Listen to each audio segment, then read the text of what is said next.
성도님들 안녕하십니까?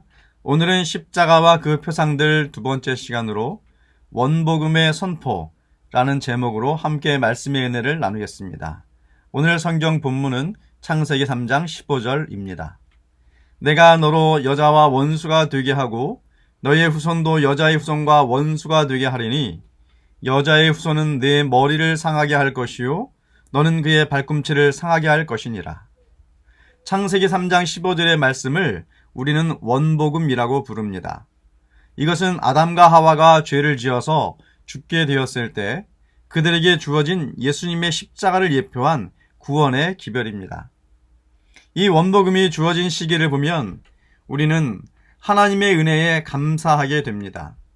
보통은 죄인이 죄를 지으면 재판을 통해 죄의 형량을 선고하고 그 다음에 용서를 하든지 형량을 줄여주든지 합니다.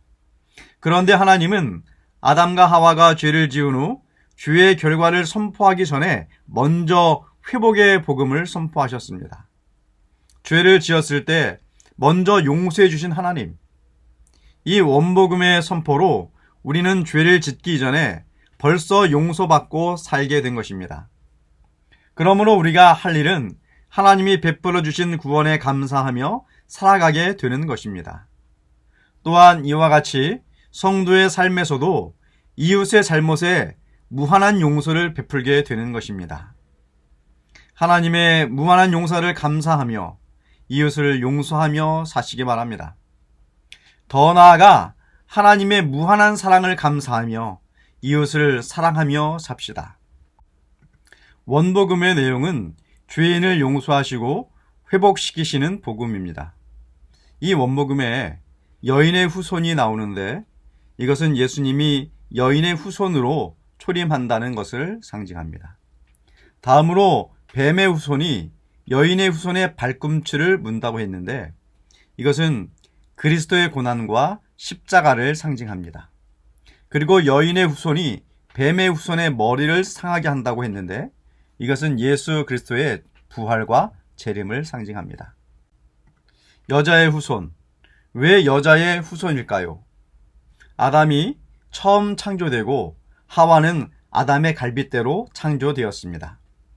그러므로 아담으로부터 인류가 시작이 됩니다.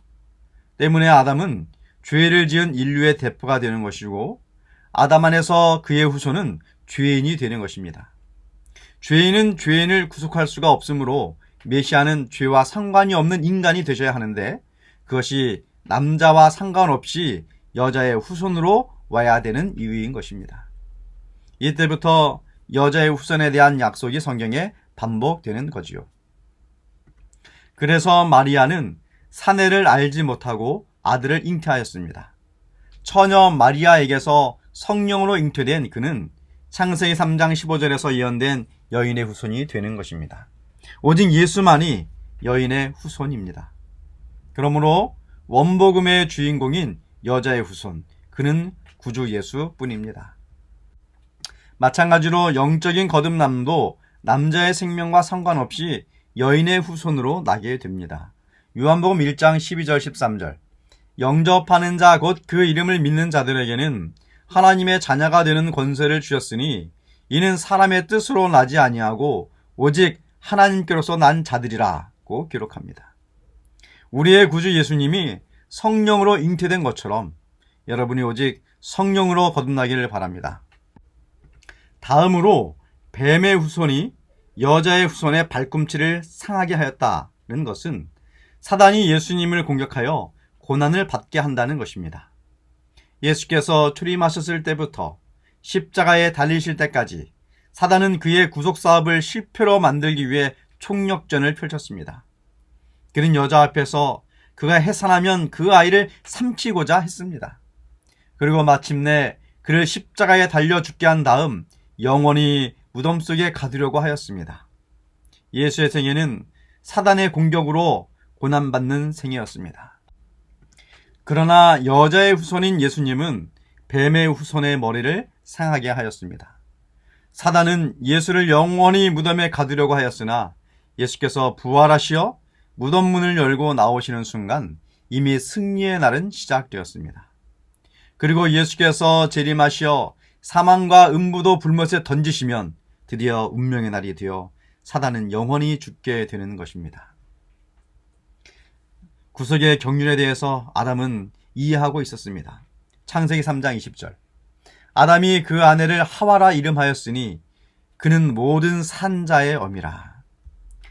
하와라는 이름을 지어준 때는 범죄 후 구속의 경륜을 듣고 난 후입니다.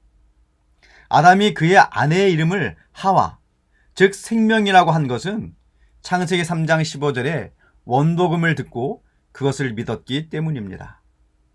구세주가 여인의 후손으로 온다는 의미를 깨닫고 이제 그의 아내가 여인의 후손을 낳을 그 여인이 되라는 뜻에서 그렇게 한 것입니다.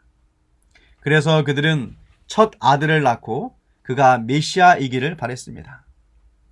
이런 아담의 믿음에 대해서 하나님은 이렇게 보증하셨습니다. 창세기 3장 21절. 여호와 하나님이 아담과 그 아내를 위해 가죽옷을 지어 입히시니라. 가죽옷은 희생과 죽음이 전제된 옷입니다. 이때 인류 최초로 동물이 인간을 위해 죽임을 당했습니다. 이 동물은 양이었습니다. 계시록 13장 8절. 창세전에 죽임을 당한 어린 양. 바로 이 어린 양은 이때 죽은 어린 양이며 예수님의 죽음을 상징했습니다. 하나님께서 아담의 믿음에 대해 예수님을 상징하는 어린 양을 잡아 그 가죽옷을 해 입히심으로써 예수의 대속적 희생을 보여주었습니다. 이 옷은 하나님이 인간에게 만들어 입히신 옷입니다. 이것은 인간의 옷, 즉 무화과 나뭇잎으로 만든 옷을 대신한 하나님의 선물입니다. 바로 구원이 인간의 공로가 아니라 예수님의 죽음으로 하나님이 주신 선물임을 우리에게 상기시킵니다. 창세기 3장 15절의 원복음은 바로 예수님으로 인한 인류의 구원을 계획하시고 약속하신 것입니다. 그때 하나님이 주신 가죽옷은 죄로 인하여 벌거벗은 죄인에게 입혀주신 선물입니다. 하나님은 아무 공로 없을 뿐만 아니라 그냥 죄인이었을 때에 그 죄인에게 구원해 주시겠다고 약속하시고 가죽옷을 입혀주셨습니다. 하나님의 은혜에 감사합시다. 예수님의 희생을 찬양합시다. 우리의 삶에서 세상의 온갖 것들에 슬퍼하고 분노하고 현혹되어 원수를 만들고 괴로워하지 마시고 오직 십자가만을 바라보고 감사와 찬양을 부릅시다. 모든 성도들이 십자가를 바라보며 성령으로 거듭나길 바랍니다.